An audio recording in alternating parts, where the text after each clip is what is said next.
अस्सलाम वालेकुम dear friends आज हम जानेंगे कि किसी भी जी स्कोर की वैल्यू हम जी टेबल की मदद से किस तरह फाइंड करते हैं।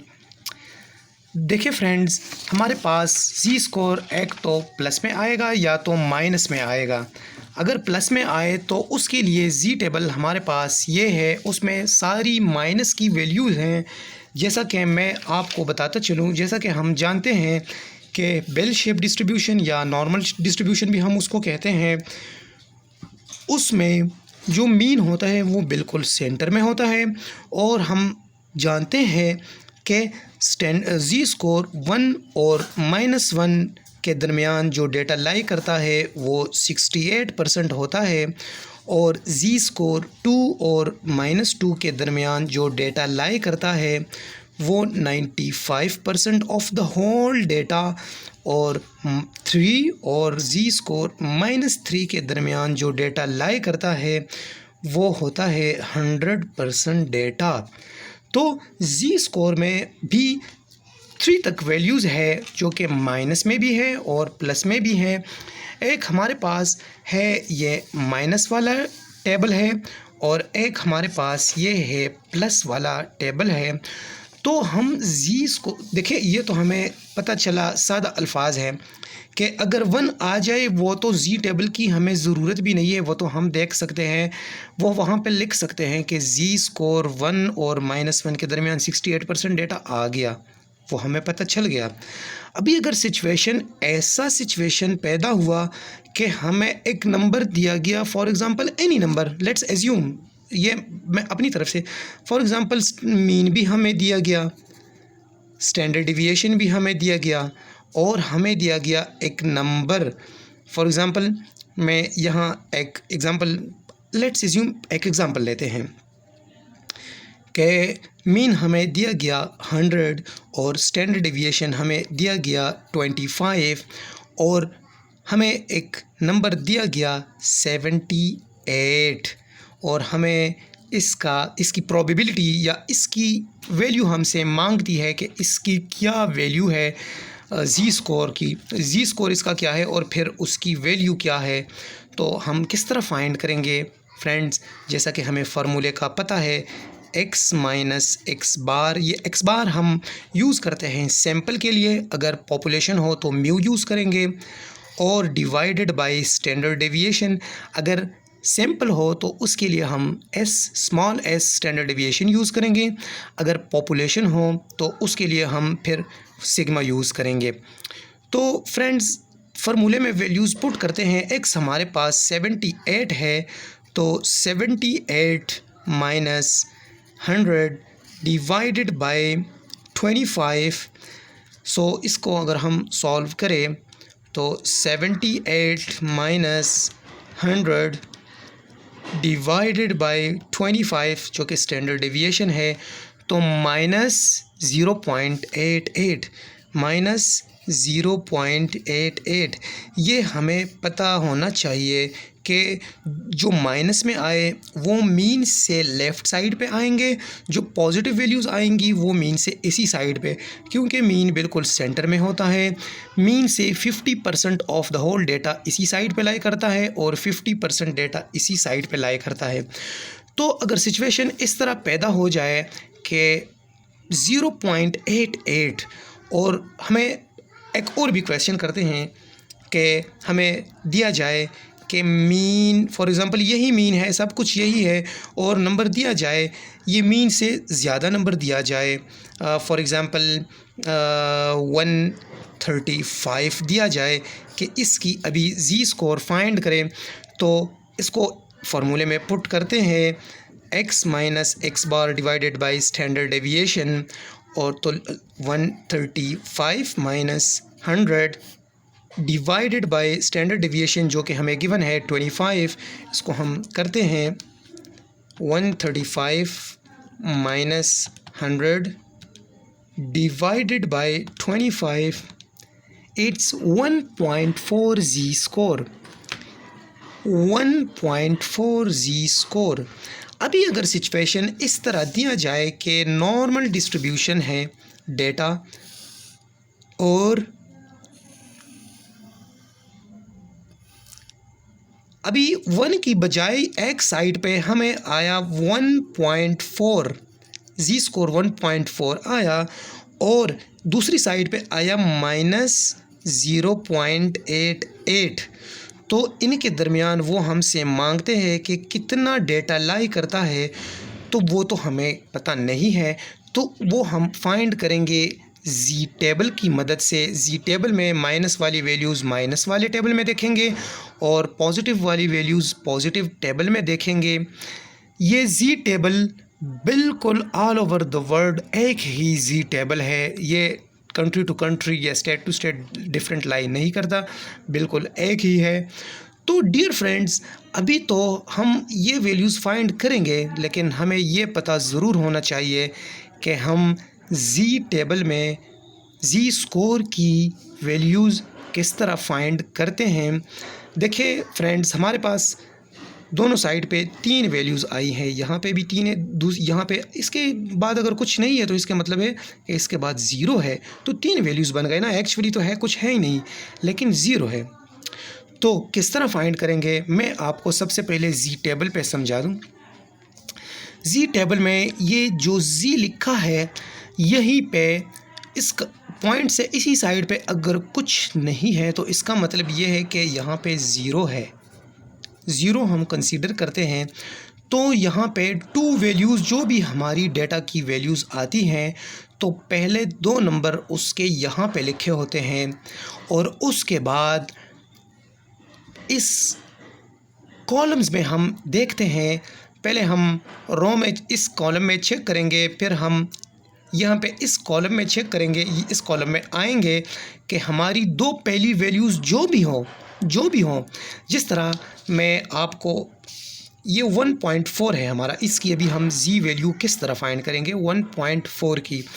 तो सबसे पहले हमें पता है कि 1.4 किधर है। 1.4 हम देखेंगे, तो अगर हम देखें 1.4 यहीं पे लाई करता है। 1.4 तो हमें मिल गया। अभी 1.4 के बाद है क्या, हम क्या चीज़ 1.4 के साथ ऐड करें कि 1.4 ही आए। तो ज़ाहिरी बात है कि 1.4 के साथ कुछ भी ऐड ना करें, मतलब 0 ऐड करें तो सेम आंसर आता है हमारे पास 1.4। तो अगर हम देखें तो यहाँ पे 0 है, तो अगर हम ये 0.00 ऐड करें 1.4 के साथ तो उस पर कुछ असर नहीं पड़ता, वही आता है। तो इसके बिल्कुल सामने हम देखेंगे तो हमें पता चला कि ये हमारी जी टेबल की मदद से हमें पता चला हमारी इसकी वैल्यू 1.4 की वैल्यू जी टेबल की मदद से 0.9192, ये हमारी जी टेबल की मदद से ये वैल्यू निकल आई। ये मैं आपको जी टेबल से वैल्यू उठाना, वहाँ से वैल्यू फाइंड करना, मैं वो समझाना मेरा मकसद है। दूसरे क्वेश्चंस पे दूसरी वीडियो में आएंगे। अभी अगर हम देखें, हमारे पास -0.88 है, इसकी हम जी टेबल की मदद से वैल्यू किस तरह लेंगे। तो फ्रेंड्स, ये हमारे पास एक दूसरा टेबल है जो कि माइनस वाली वैल्यूज़ है। इसमें वो हमें पता था हमारी वैल्यू है -0.88। तो यहाँ पे अगर हम देखें -8, ये देखें डियर फ्रेंड्स, -8 मैंने कहा कि अगर पॉइंट के इसी साइड पे कुछ ना हो तो हम ज़ीरो कंसिडर करते हैं, यहाँ पे ज़ीरो है। या अगर इस तरह कोई सिचुएशन आए कि पॉइंट के इसी साइड पे कुछ वैल्यूज़ ना हो तो वो हम कंसिडर करते हैं कि यहाँ पे ज़ीरो है। तो एक तो हमें पता चला कि 0.8 हमारी वैल्यू यहाँ पे लाई करती है 0.8। अब हम 0.8 के साथ क्या ऐड करें कि हमारी वो वैल्यू जो कि 0.88 है, जो जी स्कोर है।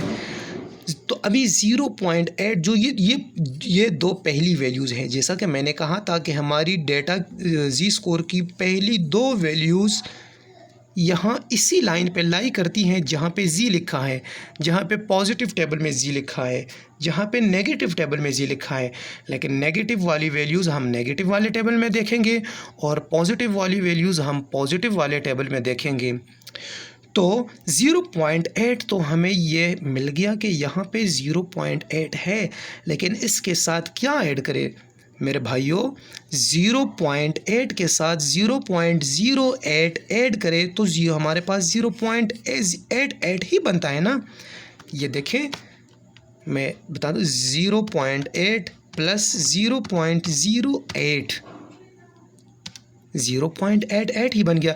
तो हम अब यहाँ पे 0.08 वाले रो में देखेंगे 0.8 किधर है। ये अगर हम देखें यहाँ पे 0.08 है, जैसा कि मैंने कहा था कि पॉइंट के इसी साइड पे अगर कुछ ना हो तो उसका मतलब ये होगा कि यहाँ पे 0 है। तो ये अगर हम 0.8 के साथ ऐड करें तो हमारी जो रिक्वायर्ड वैल्यू जी स्कोर है वो फिर बन जाएगा 0.88। तो हमारे पास रो भी फाइंड हुआ, कॉलम भी फाइंड हुआ। ये देखिए, ये हमारे पास कॉलम है।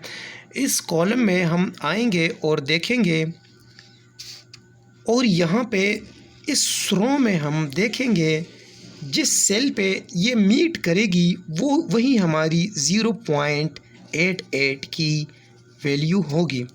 तो हमें पता चला कि हमारी जो इसकी वैल्यू है वो हमने जी टेबल की मदद से फाइंड की, जो कि है 0.1894।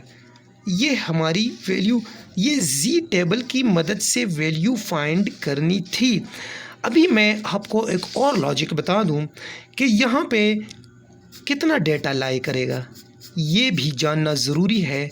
तो इसका एक आसान लॉजिक ये है कि आप इस बड़े वाले से ये छोटी वाली वैल्यू माइनस करें, आपको पता चलेगा। फॉर एग्ज़ाम्पल, अगर ये वैल्यूज़ हमारे पास जो हमें दिए गए थे, ये नंबर्स जो क्वेश्चन हमने सॉल्व किया 78 और 135, अगर फॉर एग्ज़ाम्पल ये स्टूडेंट्स हो और स्टूडेंट्स ने एग्ज़ाम में पार्टिसिपेशन की हो और उसकी मीन जो मार्क्स है मीन वो 100 आए हों, और हमसे कोई क्वेश्चन करे कि आप फाइंड करें कि 78 जिन्होंने मार्क्स ली हैं और 135 जिन्होंने मार्क्स ली है वो कितने % स्टूडेंट्स हैं जिन्होंने 135 और 78 के दरमियान मार्क्स ली है। तो हमें पता चला, उम्मीद है ये एग्ज़ाम्पल आपको समझ आ गया होगा। तो अभी पॉइंट हम देखेंगे, अभी पॉइंट 9192 माइनस पॉइंट 1894, ये अगर हम इससे माइनस करें तो हमें पता चलेगा ये वैल्यू हमारे पास आएगी 0.7298। इसको अगर हम 100 के साथ मल्टीप्लाई करें तो हमें पता चलेगा कि 72.98% data of the whole data इन दो नंबरों के बीच लाई करता है। 78 और 135 के दरमियान जो डेटा लाई करता है वो हमारे पास है 72.98%। हमें पता अगर ये बिल्कुल 1 स्टैंडर्ड डेविएशन होता जी स्कोर और ये भी 1 जी स्कोर होता, फिर तो हमें आसानी से पता चल जाता कि ये 68% डेटा यहाँ पे लाई करता है। लेकिन अगर यहाँ पे सिचुएशन डिफरेंट है, ये 1.4 है और ये -0.88 है, तो हमें पता चला कि 72.98% स्टूडेंट्स ने इन 78 और 135 के दरमियान नंबर ली है। उम्मीद है आपको समझ आ गया होगा। कोई क्वेश्चन हो तो कमेंट बॉक्स में आप क्वेश्चन कर सकते हैं। नेक्स्ट वीडियो में हम इस पे और क्वेश्चन करेंगे, प्रोबेबिलिटी वाले क्वेश्चन करते हैं, और उम्मीद है कि आप लोगों को जी स्कोर फाइंड करने का भी पता चल गया होगा। दोस्तों, आपके लिए एक और फाइंड करते हैं। फॉर एग्ज़ाम्पल, हमारे पास 1.53 किसी भी नंबर का जी स्कोर ये आए। फॉर एग्ज़ाम्पल, ये हमने एक एग्ज़ाम्पल लिया, अगर किसी भी नंबर का 1.53 जी स्कोर आए तो इसका हम वैल्यू जी टेबल की मदद से किस तरह फाइंड करते हैं, तो मैं आपको दिखा दूं। जैसा कि मैंने बताया था कि 1.5 ये दो वैल्यूज़ तो हमारे पास जी के नीचे गिवन होंगे, ये गिवन होंगे, सिर्फ बाकी रहेगी ये वैल्यू। तो 1.5 आप फाइंड करें, ये हमारे पास फाइंड है 1.5। बाकी हम 1.5 के साथ क्या ऐड करें कि वो 1.53 बन जाए। तो लाजमी बात है, यहाँ पे 3 के इस साइड पे 0 है, तो हमें पता है कि 0.03 या ओनली 0.03 हम ऐड करें तो हमारा 1.53 बनेगा। देखें, अगर मैं इस तरह अगर करूँ 1.5 के साथ अगर हम 0.03 ऐड करें, या अगर हम इस तरह करें ओनली 0.03 ऐड करें, तो हमारे पास वही सेम बनेगा 1.53। तो यहाँ पे हम देखेंगे कि 0.03 यहाँ पे लाई करता है। अब इसको हम मीट करेंगे, ये कॉलम और ये रो, इसको हम मीट करेंगे कि कहाँ पे लाई करता है। तो अगर हम देखें हमारी वैल्यू रो और कॉलम यहाँ पे मीट करती है, तो ये हमारी 1.53 जो जी स्कोर थी उसकी वैल्यू हमारे पास ये फाइंड हुई। उम्मीद है आपको जी टेबल से जी वैल्यू फाइंड करना अभी पता चल गया होगा। Thank you.